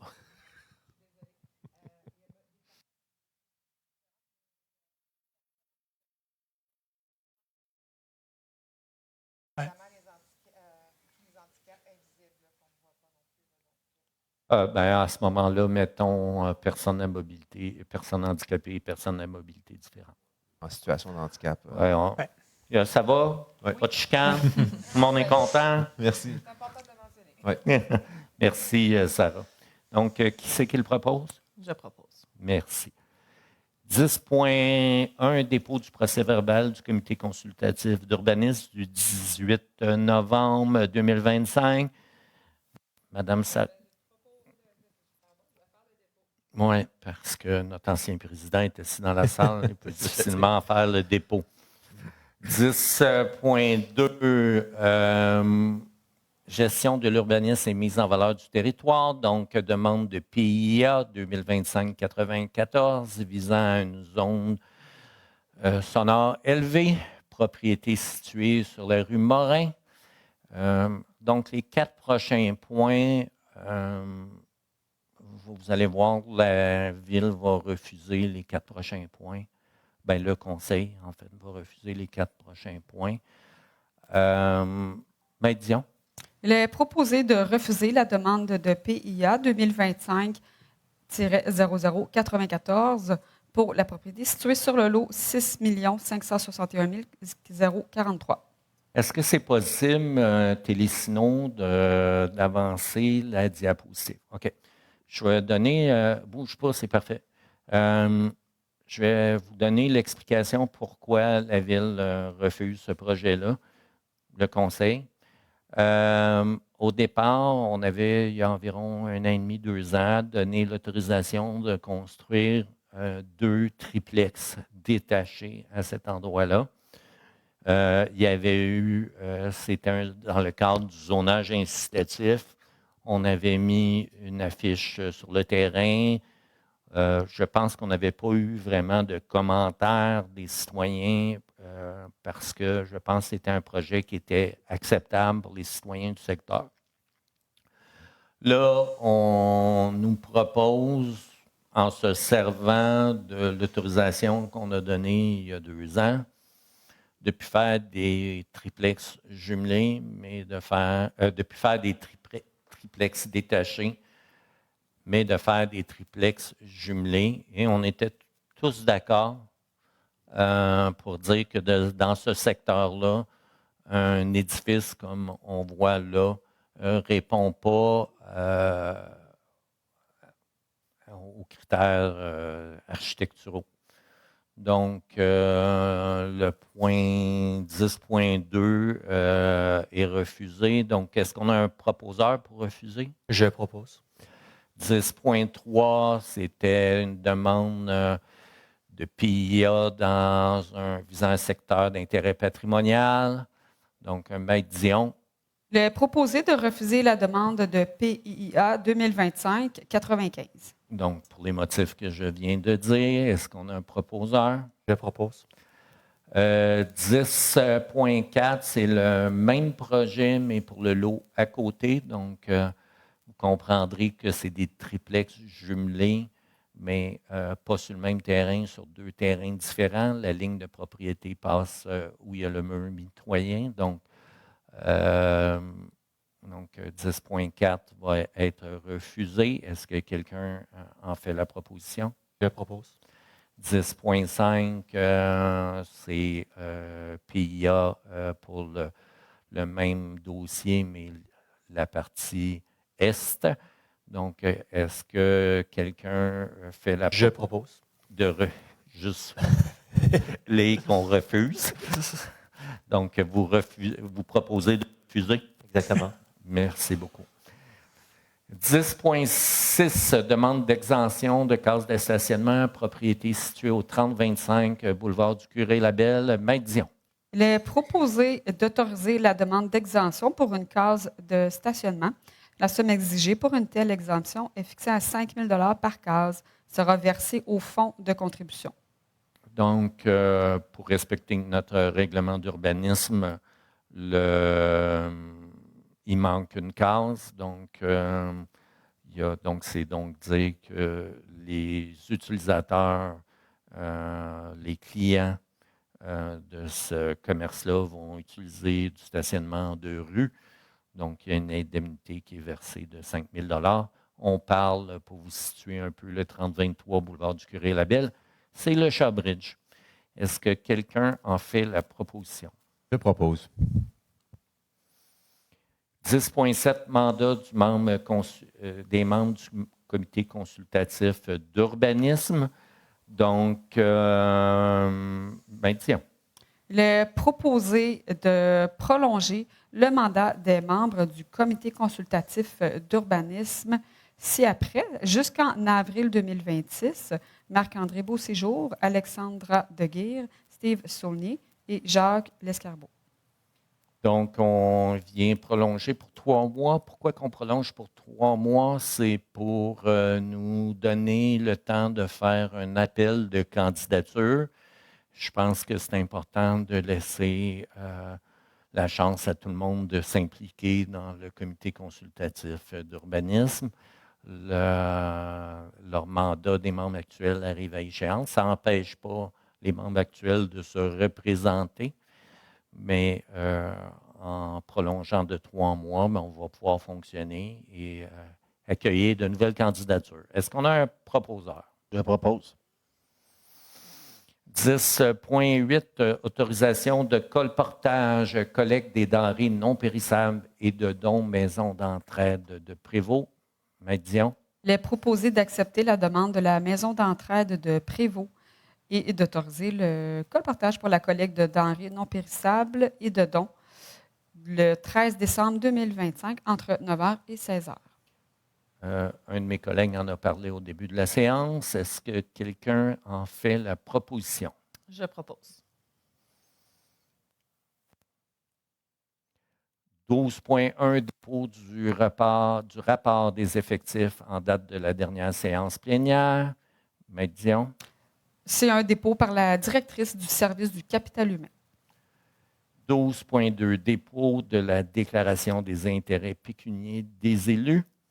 Donc, on en fait le dépôt. Exactement. Donc, tous les élus m'ont remis leur déclaration d'intérêt pécuniaire et en font donc le dépôt durant la présente séance.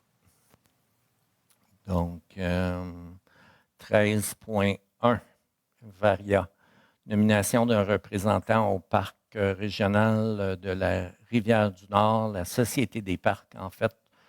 Donc, Maître Dion. Il est proposé de nommer M. Antoine Kingsbury, conseiller à titre de délégué représentant la ville de Prévost au sein du conseil d'administration de la Société des parcs de la Rivière-du-Nord. Avant d'en faire la proposition, Antoine, on essaie d'avoir une réunion avant Noël. Fait que je vais te mettre dans la chaîne des... fait que, Est-ce que la Société des parcs, ben, c'est eux qui gèrent maintenant le parc de la Rivière du Nord. Est-ce qu'on a un proposeur? Je propose. Merci beaucoup. Période des questions, comme d'habitude.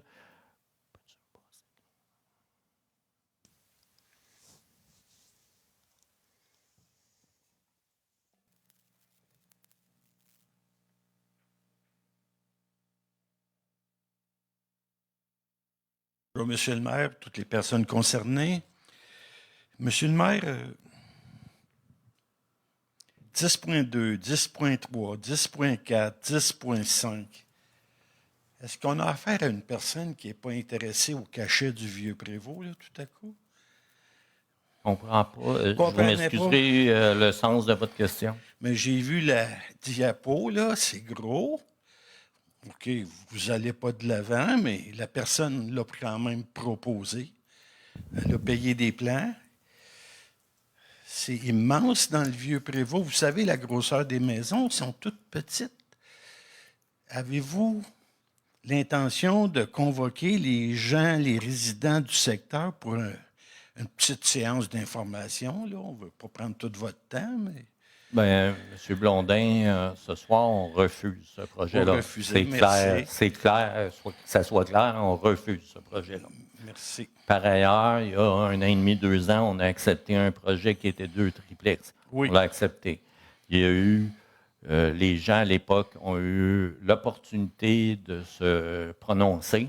OK? De mémoire, il n'y avait pas eu d'intervention. OK? Il y avait eu une affiche avec des images sur le terrain. Vous rappelez-vous de ça? Une semaine de temps, même pas.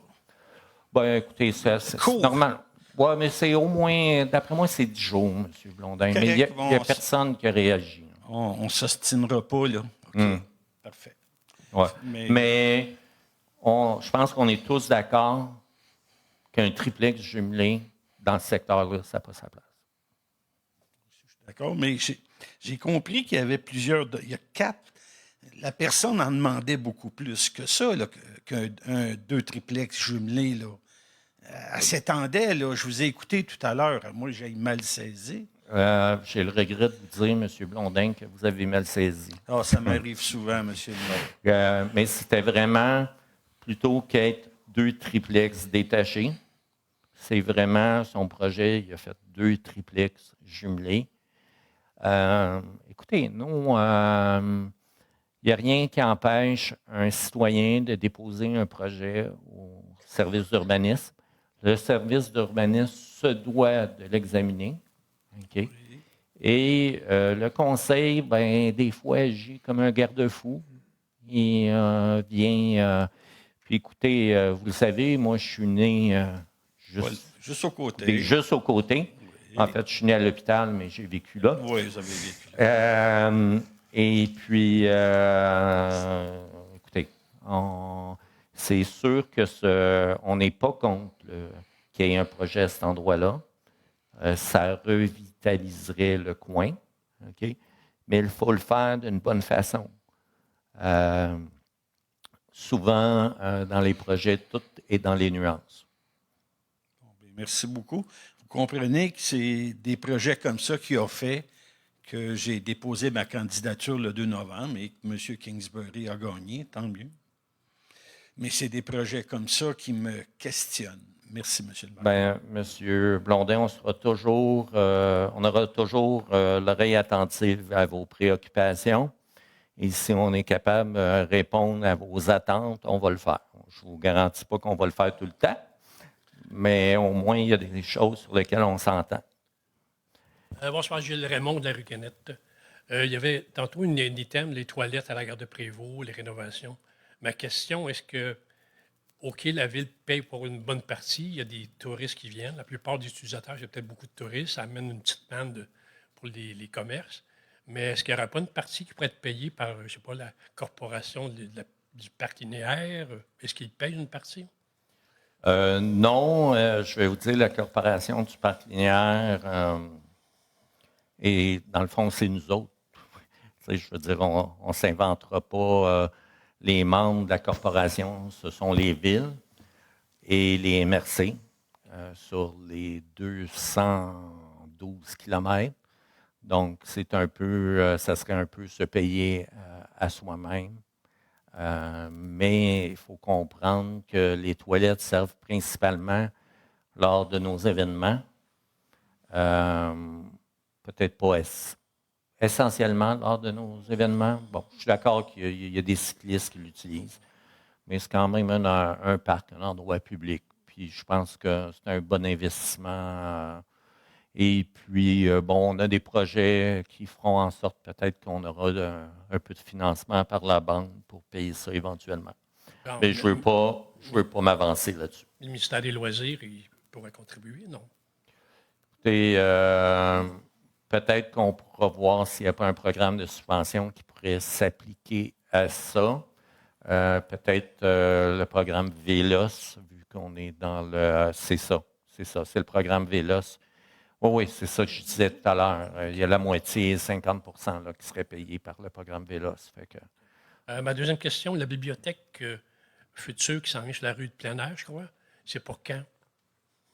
Bien, écoutez, on aurait voulu commencer les travaux au mois de septembre dernier, mais nos amis de Québec nous ont joué un tour.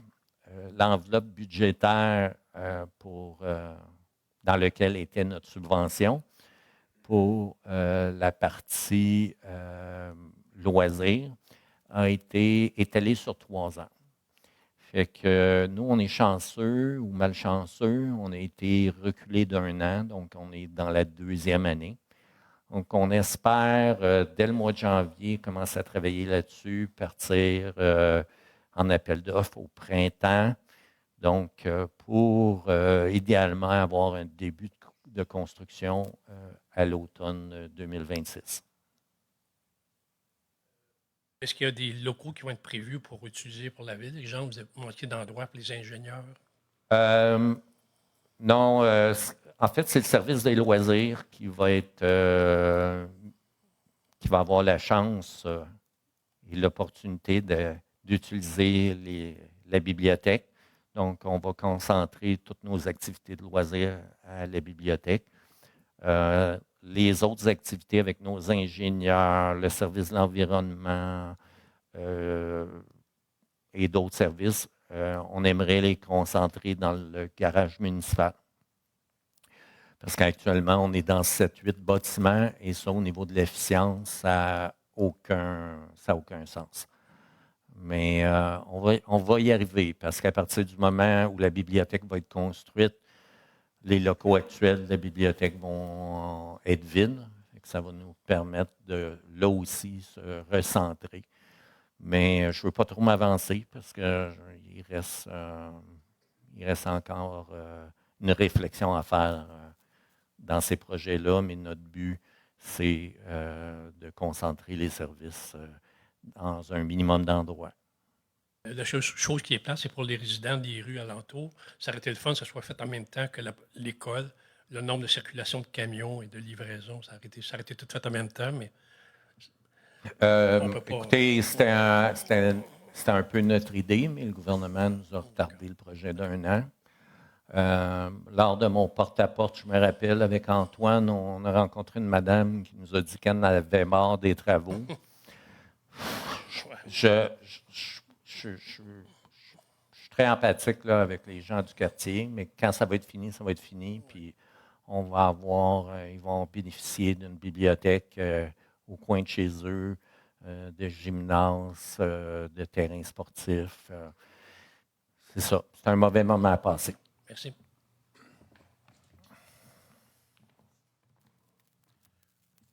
Oui, j'aimerais avoir une explication un peu sur la genèse du projet Lefrançoise, si on peut l'appeler comme ça. Donc, on sait que c'est 4 bâtiments, donc 2 sur la rue Curie-Labelle, qui a les 2 bâtiments qui étaient avalés, une sur Saint-Onge et l'autre sur Landry, qui étaient des zonages résidentiels. Donc, ce projet-là a connu des transformations. J'imagine que le promoteur a fait des promesses d'achat sur les résidences en arrière, conditionnelles à ce que l'obtention d'un changement de zonage. Comment est arrivé tout ce projet-là et toutes les modifications qu'il y a eu sur les plans d'origine? En fait, J'ai vu à un moment donné passer une fausse information sur les réseaux sociaux. Le projet, la première fois qu'il a été présenté, ça a toujours été 5 étages. Okay? Et le projet a évolué dans le temps, à savoir que nous, c'était un bâtiment avec une architecture qui ne nous plaisait pas particulièrement.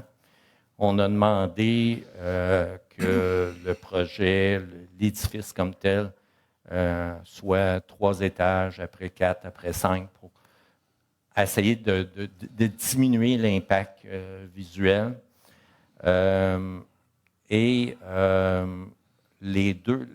L'achat des 2 terrains derrière, c'est venu. En fait, au départ, il achetait 3 terrains. Et puis, je pense qu'il s'est entendu avec. Je ne suis pas dans le secret des dieux là, au niveau de ce que le promoteur a fait avec ses voisins, mais je pense qu'il est arrivé à une entente pour acheter le 4e emplacement. Et la construction se fait sur les 2 emplacements qui sont sur la 117. Le reste, c'est une zone tampon avec les propriétés qui sont derrière. Il y a des projets là-dedans et puis il y a des versions du projet où le bâtiment allait jusqu'aux maisons existantes là, qui vont être conservées. Nous, on a voulu vraiment créer une zone tampon entre le bâtiment plutôt qu'aller se coller sur les propriétés existantes. On a fait travailler beaucoup le promoteur. M. Blondin parlait tout à l'heure des frais professionnels qui ont dû engager. On a fait beaucoup travailler ces professionnels pour avoir le meilleur projet possible. Initialement, le projet était donc sur les lots commerciaux, sur Dunscure et Labelle. Est-ce que c'était initialement aussi sur les lots résidentiels? Et qu'est-ce qui a justifié l'accord de la Ville de transformer le zonage résidentiel? Bien, sur les 2 lots, le changement de zonage sur les 2 lots d'en avant s'est fait il y a environ 2 ans. Okay, 1 an et demi, 2 ans. C'est un dossier qui est suivi le processus normal que vous connaissez là, de consultation, tout ça.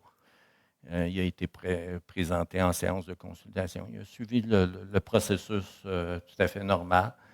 À cette époque-là, le design était un petit peu différent. En cours de route, il a augmenté un petit peu le nombre de logements. À un moment donné, il est arrivé avec un nombre de logements qui était pour nous trop élevé. On l'a fait réduire. Je ne veux pas rentrer dans tous les détails parce qu'il y a quand même des informations presque confidentielles là-dedans. Mais le projet, comme il va se construire, c'est un compromis entre ce que la Ville voulait et ce que le promoteur voulait. Il est très loin d'avoir fait le projet qu'il voulait faire au début. Parfait, merci.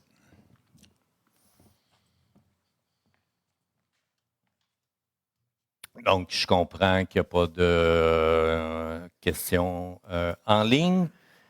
Donc, ça nous amène vers les derniers points de la séance. Période d'intervention des conseillers.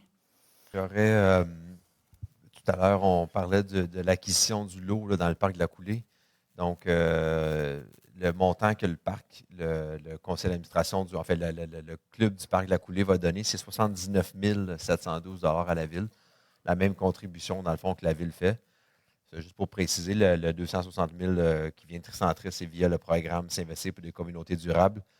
Puis, bref, le club, comme l'activité les courses de la Coulée qui a lieu à chaque année, là, on voit l'affiche sur la 107, là, au début du mois de juin, bien, ça donne ces levées de fonds-là, leur permet justement, il encaissait jusqu'au moment précis pour un beau terrain.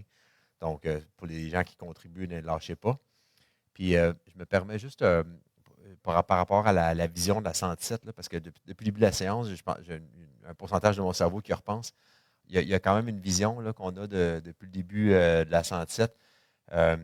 Il y a eu beaucoup depuis 8 ans, là, je pense au Sharbridge, je pense aux Barrières Ardoises, je pense au McDo, au métro, au Dollarama. chacun des projets sont venus, puis on les a bonifiés jusqu'à un niveau que moi, je suis quand même fier du look que ça donne, sa 117. Si je compare avec d'autres 117 ou d'autres routes provinciales, il n'y en a pas beaucoup qui ont autant de beaux édifices. Fait que oui, c'est sûr que c'est impressionnant, ceux qui s'en viennent. Il y en a qui sont plus gros que ce qu'on aimerait.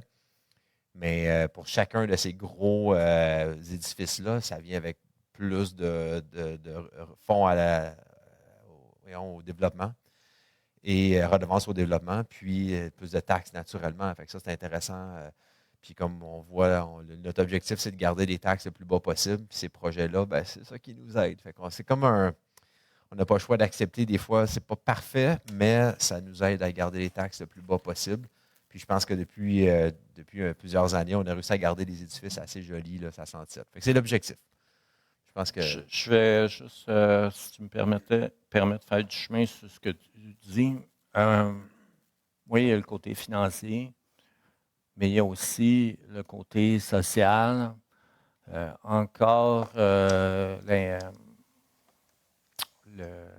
Le CIS des Laurentides a fait une présentation sur l'habitation au mois de novembre. J'étais malheureusement absent, mais j'ai quand même vu le PowerPoint. Et encore cette année, Prévost a 0% de taux d'inoccupation au niveau des logements.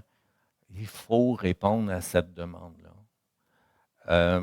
Je rencontre plein de Prévostois qui ont juste hâte d'avoir l'opportunité de déménager de Prévost à Prévost, qui veulent vendre leur maison, mais qui ne veulent pas aller à Blainville, qui ne veulent pas aller à Saint-Jérôme, donc qui veulent rester dans leur communauté. Fait que je pense qu'il ne faut pas oublier cet élément-là.